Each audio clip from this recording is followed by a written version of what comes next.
Thank you very much. And now I will give the floor to our last speaker, Mr. Ivan. So, thank you very much, Mr. Deval, for the opportunity to share the floor with so incredible fighters for freedom. It's really an honor to be part of this table and participate in this event of the coordination of associations and people for freedom of conscience. And I'm going to read a report written by Mr. Eric from the European International Religious Forum for Religious Freedom, focused on the case of the refugee status of members of the Church of Almighty God in France. And I hope I can represent him well enough. The difficulties that the members of the Church of Almighty God face with respect to their asylum request in France are not very different from those they encounter in other European countries. Nevertheless, we will list the main, and in my opinion, they are wrong, the wrong reasons for which an overwhelming percentage of requests have been denied in France for the members of the Church of Almighty God. I will explain briefly why and how France could improve its vision of the members of the Church of Almighty God, as well as its knowledge of this Church, review its decision, and grant asylum to the genuine refugees. As a note, this is not an attack on France, this is not an attack on Europe, this is not even an attack on China. It's basically a dialogue on how things should be based on the current law of different countries and international laws.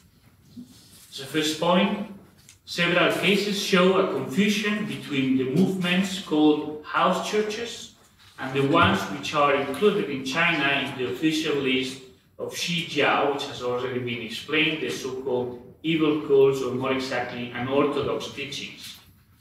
While the first ones are not systematically persecuted, the last ones are without doubt a constant target of persecution by the Chinese authorities. And this is inscribed in the very provisions of the Chinese Criminal Code, as Mr. Introvi already mentioned. Because of this confusion, French courts have argued several times that there is no systematic persecution based on the incorrect presupposition that the Church of Almighty God is one of the house churches, and it's ignoring its presence on the list of the evil cults.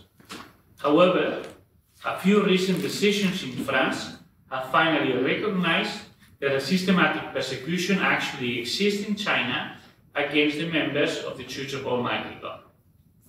Second point, most of the conclusions of the French courts are based on a document published by what is called the DIDR, which is the Division of Information, Documentation and Research. The division of the OFPRA, which is the French Office for the Protection of Refugees and Stateless, and is in charge of gathering information to support this French Office of Protection of Refugees agents in their decision-making process.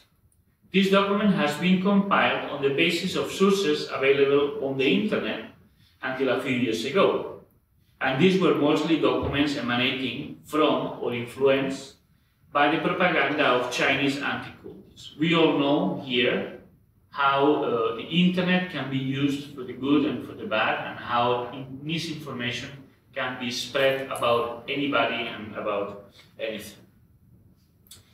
These decisions contain numerous errors that give a wrong picture of the Church, its doctrine, its social positions, etc. Recently, 4 well-known religious scholars have written to the DIDR in order to offer correct data on the movement and tackling one by one the errors contained in the DIDR document. The DIDR has not answered yet, but it is clear that these independent expert opinions should completely change the way French authorities take their decisions concerning the asylum seekers from the Church of the Almighty God. So third point, The same happens with 3 documents on the Church of Almighty God, which were published by the Immigration and Refugee Board of Canada in 2013 and 2004 on the basis of the information available in these years before there was any scholarly studies done in regards to this church and that before they were being published. These documents are regarded as authoritative in France. Again, recently, the same 4 religious scholars have written an expert opinion that has been sent to the Immigration and Refugee Board of Canada, giving updated and more accurate data of the Church of Almighty God and asking that the old documents be corrected. Paradoxically, while often quoted in France, the Canadian documents are almost never quoted in decisions rendered in Canada about the asylum seekers of the Church of Almighty God, whose applications have been accepted in a large majority of the cases, talking about Canada. As a 4th point, based on these different documents, several French negative decisions concluded incorrectly that some asylum seekers were not really members of the Church of Almighty God. This ties in with one of the points you were mentioning, like, why do you have to prove that you know all of the doctrines of a church to be able to get asylum, right? I mean, a believer can be a new believer. It doesn't mean being a new believer doesn't mean that you're not a true believer, right? So, because their answer about the church during interviews didn't fit exactly with the content that they had in the documents, the French authorities and the Canadian documents. So, having reviewed the answers that led to these wrong conclusions, it appears, and also to the experts who have studied in depth doctrine of the church, that the asylum seekers presented the church correctly, while the French authorities instead, they were comparing to wrong information about the actual beliefs and doctrines of the Church of Almighty God. To give you an example, one could consider that the fact that a member didn't know anything about a supposed apocalyptic prediction for 21st December 2012 was astonishing, and that proved that this was a pretended member of the church, meaning not a genuine one. However, the fact is that the Church of Almighty God as an organization, as a movement, has never promoted such a prediction and never considered this part of its doctrine. Even scholars who have no sympathy at all for the Church of Almighty God have recognized the fact and mentioned that members of the Church of Almighty God do not believe on this prophecy, and that some members of this church who were believing on this because associating it with the Maya beliefs on the end of the world, they were corrected by the authorities of the church, because these are not real doctrines, these are not the teachings of the Church of Almighty God. And when they were not wanting to be corrected, then these members were being expelled because they were not following the doctrine.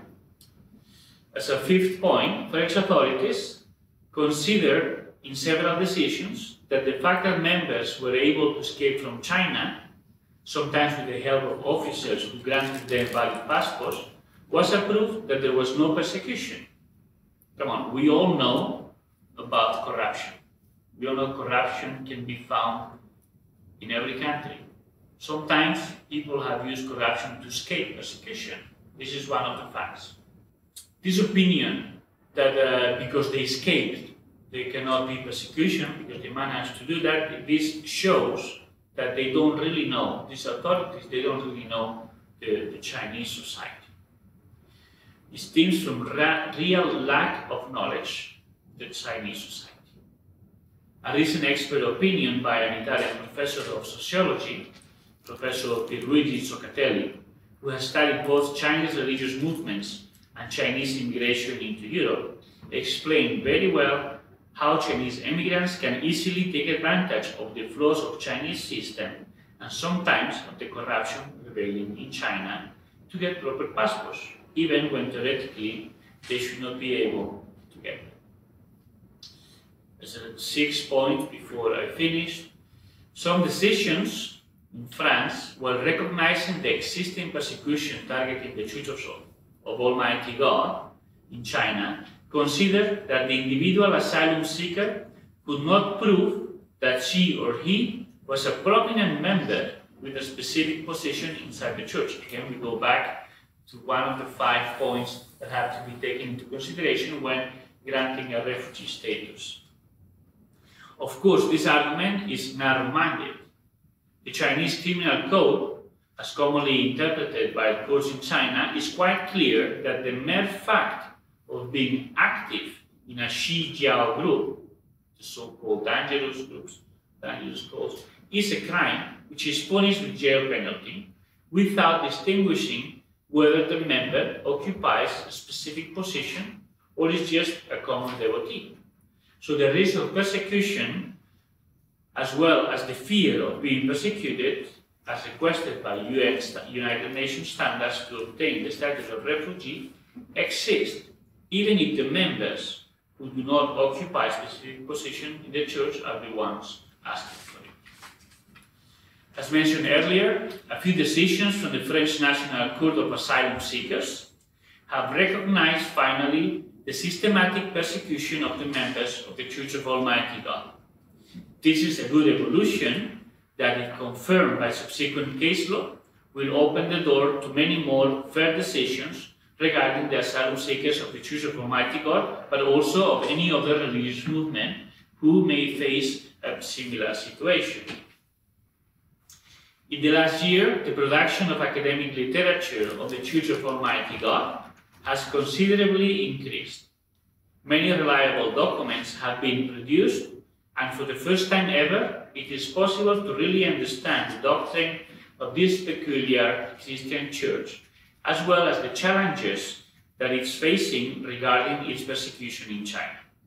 It is therefore of utmost importance that the French authorities and any other authority in the European Union specifically, or around the world, take knowledge of how to actually protect individuals. Because as I saw on one of your slides, refugees, people escaping from religious persecution, they are human beings. Sometimes authorities forget that they are dealing with human beings, and they believe is to detach themselves from the emotions. They deal with people as if they were numbers. Right?